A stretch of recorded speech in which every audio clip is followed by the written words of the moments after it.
Welcome to the King of Hearts podcast, hosted by me, Chiara King. I love to talk about boys. I love to talk about relationships. And I guess today is the day that we're launching King of Hearts podcast, which is crazy. I can't believe the day has come. This has been 3 years of me thinking and wanting to make a podcast, and now I'm doing it, and it's just like, oh my God, I hope it goes well, and I hope you actually enjoy listening to what I have to say.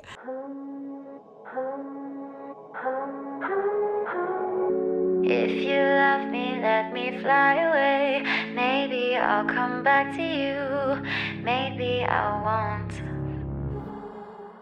So yeah, we're here, and finally this is the first episode, so thank you for joining me. I'm going to be learning as much as you, and we're going to just be learning together on this journey of self-discovery, love, relationships, learning through heartbreak. The whole of King of Hearts podcast is basically, well, King of Hearts is my surname's King, obviously, and it's about love. So King of Hearts podcast, actually, I was in Vegas with my friends Max and Andrew, and I was like, oh my God, I don't know what to name it. I want it to be about love. I want it to be about relationships, dating, love, heartbreak, healing, like everything around love. And I was like, I don't know what to call it. That's not like basic. And then Andrew was like, King of Hearts. And I was like, isn't that a bit casino-y? And he was like, no, as long as you don't make it casino-y, it's fine. Because it kind of sounds a bit like a poker game. But I was like, do you know what? King of Hearts is kind of strong, and it represents me, and it represents what I want to be talking about on all these episodes with you. That's how the name was born. Thanks, Max and Andrew, very much for that. The reason I wanted to start the podcast was basically, as you may know, if you follow me already, I started making TikToks and content about boys. Well, I actually was a singer before I was a content creator, and I basically wanted to promote my music. And my ex-boyfriend was like, why don't you get on TikTok? Like, my little cousin's on it. And I was like, what the hell is TikTok, and why are all these 13-year-olds using it? Turns out now everyone's using it. So thank you very much to my ex-boyfriend for that. So yeah, I got onto TikTok and I was trying to promote me as a musician. And obviously, for some reason, no one cared. No one gave a shit about that side. So I was like, you know what? Let's try another angle. I just made a stupid random video about like boys and like dating. And then that went viral. And I was like, okay, let me do a bit more of this. And it just all kind of went from there. All my videos that I was talking about boys, relationships, dating, all went viral. And I was like, oh shit, like people are actually relating to what I'm going through in my dating life. And then where it really took off was when I went through my first heartbreak with my ex 2 years ago, more than 2 years ago, in 2020. So that was like 4 years ago. Time flies. And I went through my first ever heartbreak. So I fell in love for the first time. I documented that on TikTok, and then I got heartbroken for the first time. And I documented that on TikTok as well, crying, all of it. It was quite vulnerable. And I have been super vulnerable on the app. I've been super vulnerable on Instagram, on all social media. And it seems the moments where I was most vulnerable, loads of people actually related to my pain, which is like really sad. But at least I didn't feel like I was alone, and everyone that watched the videos felt not alone either. So I was like, oh shit, maybe I could actually help even more like young girls, guys, whoever's going through like heartbreak or doesn't know how to deal with dating. And it's really hard out there, guys. It's not easy. And I was like, maybe I should start a podcast where I can actually delve deeper into like each topic. Heartbreak, healing. I'm going to talk about my experiences with heartbreak and actually go deeper into how I dealt with heartbreak and the feelings with that and how alone I felt. And then also going through the feelings of dating again and how shit that was, and dating apps and how really shit they are as well. And also like different relationships, romantic relationships, friendships, also more into like intimate problems like sexuality and sexual health, which I think is so important, which I haven't really spoken about on social media. And I feel like in a 6-second TikTok, I can't really explain fully subject. And I feel like this is why the podcast was born, because essentially I just want to help whoever watches the podcast, men, women, gay, straight, anyone who wants help, because I feel like with love, it's such a universal topic and so relatable to everyone. Love is always going to be around, and heartbreak's always going to be around, whoever you are, you know, whether you're a 65-year-old man or you're a 13-year-old girl who's just had her first crush. I feel like this is such a universal topic, and I'm so interested to talk about it. I just love love. I'm such a hopeless romantic. That's why this was born. I hope that you get something from this, if it's anything, and you learn something from me, from my experiences with love, from my experiences with dating, from my awful, some really bad experiences, but also some really good experiences. And just, you know, I'm going to take your hand along on this journey with me, and hopefully I'll be learning from you too. We're going to be having guests as well. It's not just going to be me. Going to be others as well, talking about their problems, about their interesting subjects. We're going to get some very interesting characters on this podcast, so stay tuned. But yeah, let's get right into it. We're just going to take a pause there, and we'll be back after this break. So today is the start of the pod, but today is also the day of love. It's Valentine's Day. Valentine's Day is either a very depressing day, happy day, sad day, friendship day, hate men day. Today, last year, I was in my heartbreak phase. So I just went through a breakup. So Valentine's Day last year, I was literally sat with my girlfriend just being heartbroken. That was not so fun. And if you're going through heartbreak right now, I really feel for you. I was literally in your shoes last year. And this year is a little bit different. I'm actually in a relationship now. We've been together for, 10 months, like 9 months, 10 months, 9 months. We got together in May. So yeah, now I'm in a relationship. So it's very different how I was feeling a year ago. So just, this is a little, lesson to learn that how you're feeling now is not how you're going to feel in a year. So if you're feeling really low and depressed and sad that you're alone, or you're going through heartbreak, or someone's broken your heart, or a situationship isn't answering your text, just know that a year from now, you could be in the best relationship of your life. Just a little PSA right there. And with Valentine's Day, we talk about love, as this is the whole theme of the podcast. And because today is the first podcast also, I want to do a really broad topic today. And we're going to start with a controversial quote. Every week I've decided I'm going to do a controversial quote about love. So this week's controversial quote is, "We accept the love we think we deserve." This is an interesting one. It's by Steven Chbosky. He's an American screenwriter. And he said that quote, and I was like, oh my God.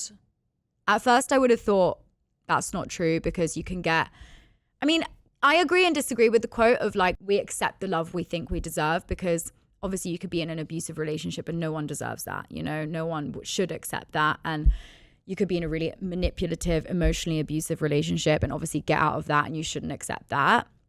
However, on the other side, like generally speaking, because I relate to this quote, I really did accept the love that I felt I deserved. For so many years, I'd been struggling like with insecurities, with really low self-esteem. And I feel like when you struggle with low self-esteem and like not thinking that you're good enough, you're always going to accept the bare minimum, because you're like, no, he messaged me back like 12 hours later. So like, that's fine. Like, I deserve that. And I even felt like I deserved being treated badly, because I was like, I don't treat myself well, so why should anyone else treat me well? I actually really agree with that quote. We accept the love that we think we deserve, because now that I've worked on myself and my self-esteem and my self-worth, I'm going to talk about this so much in the future episodes about how I actually increased my self-worth and how I actually increased like accepting myself more and loving myself more. The kind of treatment that I accepted, the standards got up here. Before, the standards were all the way down to the floor, like even lower than the floor, 5 levels down. And now that I actually appreciate myself and know I'm worth something, and I know I deserve the best treatment ever, I will only ever accept good treatment, princess treatment, as we like to say on TikTok. But it's true. I will only accept princess treatment because I treat myself now like a princess. Does that make sense? If I treat myself like shit, I'm going to accept someone else treating me like shit. So I want to go into now things that I've learned so far in my life about love. because today is Valentine's Day and today is about love, whether you love love or hate love. Today is about love, whether you like it or not. It's Valentine's Day, February the 14th. So let's talk about it. Number one, if you're getting extreme highs and lows in the relationship that you're in, that's not love. That's not passion. That's anxiety. That is pure games. When I was in my previous relationship of 2 years, I was with my ex and we were like on and off for 2 years. And I really thought he was the love of my life because it was so up and down, because the lows were so low that even if it was like an average high, for me, that was like, oh my God, like he messaged me back on time. Like, girl. I mean, like looking at myself before, I'm like, what the hell was I thinking? And I thought that was love, but it wasn't. It was like anxious attachment. I was so obsessed and I so needed his validation that I was sick and worried all the time. I lost weight because I was so anxious. I was waking up every morning with caterpillars in my stomach, like they weren't butterflies. They were literal caterpillars, because I would beg him to like message and call me, and I would be crying down the phone and he'd be like, okay. And the next morning I never got any messages for at least like 12 hours. And I was just like, those lows made the highs so much higher, but those highs and lows are not normal in a healthy relationship. And actual true love, no one's going to make you feel like that. When you're really like true love is going to add value to your life, and true love is not going to make you feel like you're on a sickening roller coaster where you're up and then you're worried when you're going to come down again, and when you're going to go up again, and when you're going to go down again. It's not normal to be on this emotional roller coaster. And I think we fantasize and glamorize this whole like, oh my God, like it's so passionate and it's such a whirlwind romance. But those whirlwind romances that are so high sped and so like up and down and crazy, they always end in a car crash. They always end so abruptly and so toxically, and like ends up with one person blocking the other, or like on such bad terms, or cheating and stuff like that. That's not love. That's games. That's immaturity. That's just not being self-aware, and it's unfair, and it's just pure games. Okay, so that's what I learned about love and what is actually not love and what is love over the last few years. And obviously I'm 25. I can't say I'm an expert on love. I'm not a psychologist, but I can only speak from my own experience of love and heartbreak and healing and just being in different relationships. So let's move on to number 2. This one is so classic, but it is so true. And a cliche is a cliche for a reason. Okay. If he wanted to, he would. I'm not just saying that because everyone else is saying that and their neighbor is saying it, because it's true. The cliche is usually always true. If he wanted to, he would. The amount of times that I begged for the bare minimum in my previous relationships, for a text message, for someone to reply on time, for someone not to leave me for 2 days without speaking to me and just leaving me out. And you're just like, oh my God, they haven't messaged me. Like, what are they doing? Or like, they haven't messaged me all night because they're out with their friends and they haven't even bothered to say like, it's okay, babe, I'm safe, I'm fine. Like, everything's okay, you can go to sleep. This is the bare minimum. And I was just like, thinking that it was okay. But now that I'm in this like, in a healthy relationship now that I see how I'm being treated now by my current boyfriend, I'm like, oh my God, if he wanted to, he seriously would. Like, my boyfriend literally flew from Turkey to London because I called him up saying, I feel really ill, I feel really sick, and like, I'm not feeling very well. And he was like, I'm coming over right now to look after you.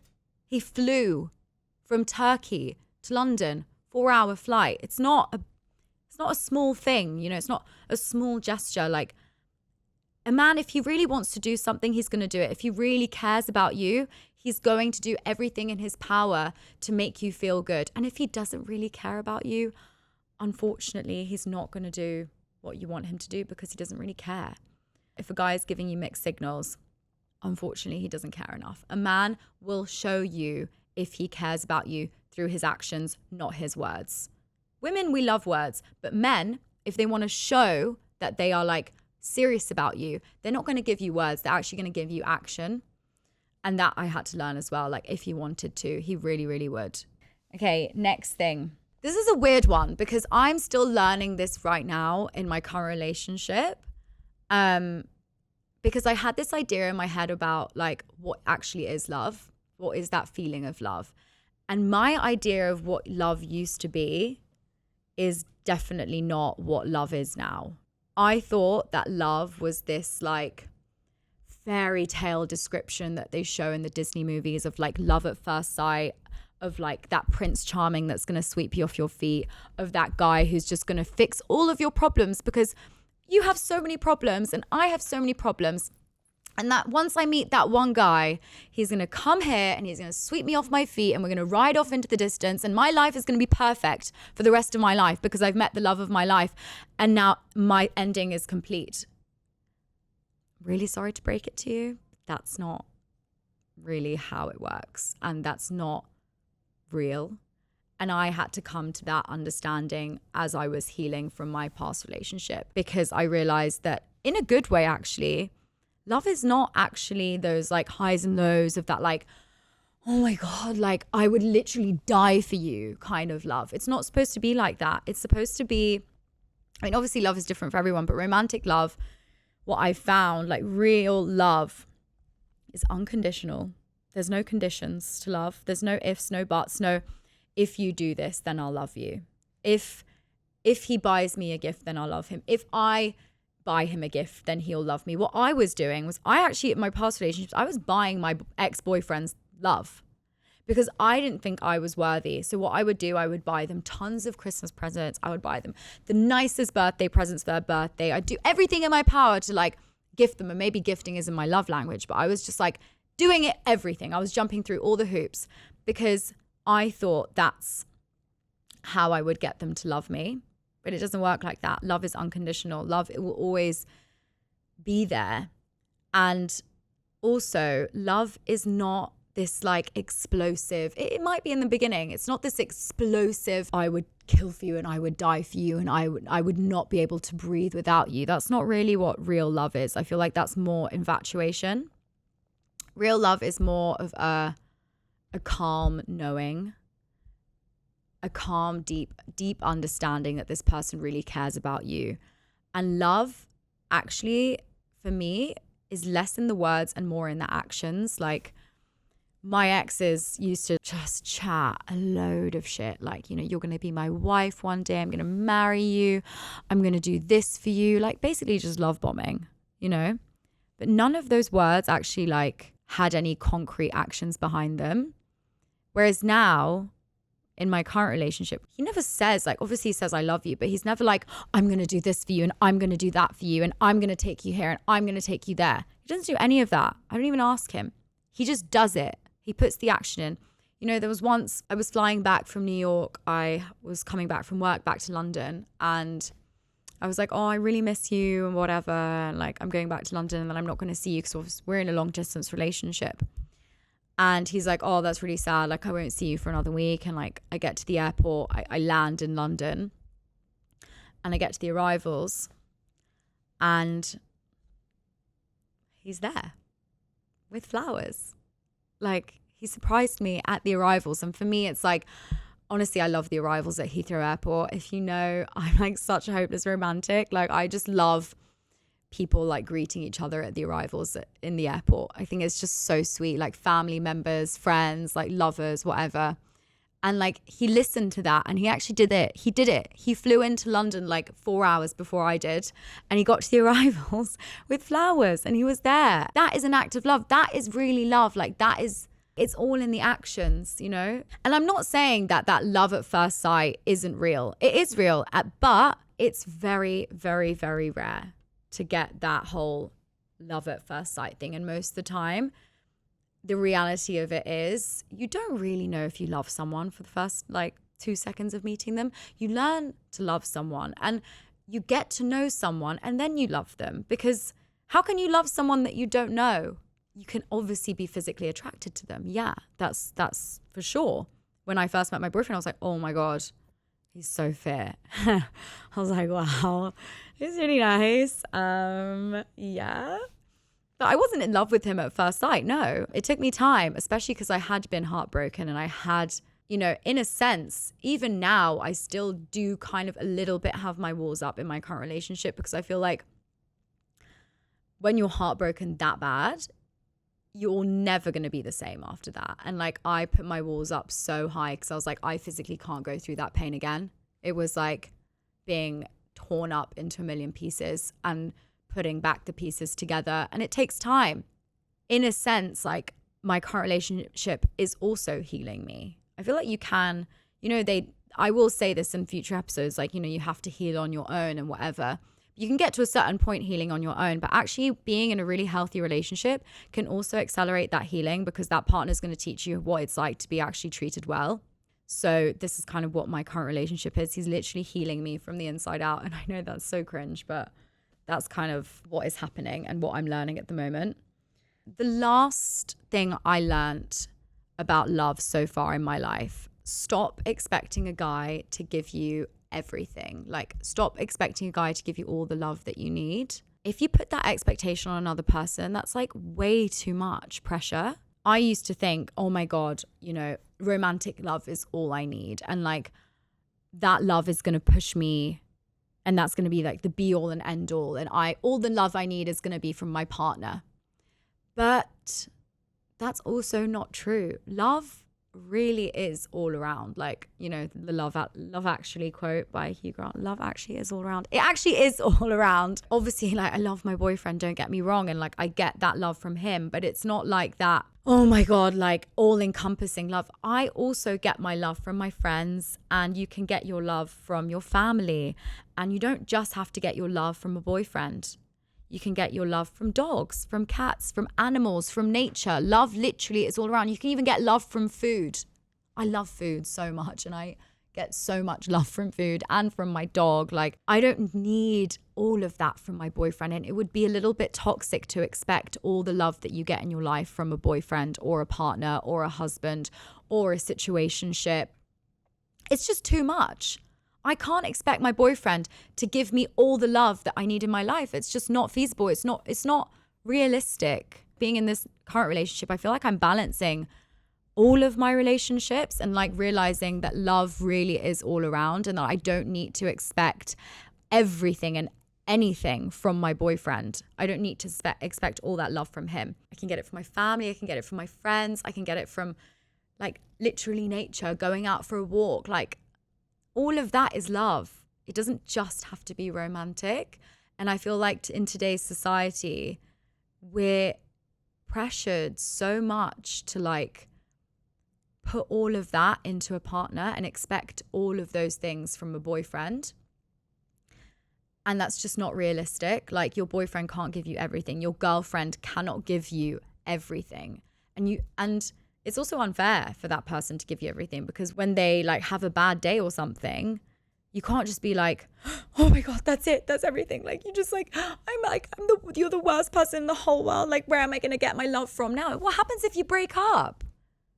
You know, it's not the end of the world. If you don't put all of your expectations on one person, then they're less likely to disappoint you. So like, spread your love all around. Yeah, those are like all the things that I've learned so far about love in my mid-20s. Obviously, I don't know everything in the world, but I can only speak from experience. And I hope that resonated with you. I hope you took some of those things home. And I know some of these are kind of like dream crushers. Like, love is not this fairy tale. It is. It is also a fairy tale. Like, I have that fairy tale with my boyfriend, but it's not that like anxiety, butterflies, which is anxiety in my stomach, that like drenching like anxiousness and like nervousness and like constantly being on the edge of your seat. That's not love, that's anxiety. And like, I had to learn that this year and the year before that.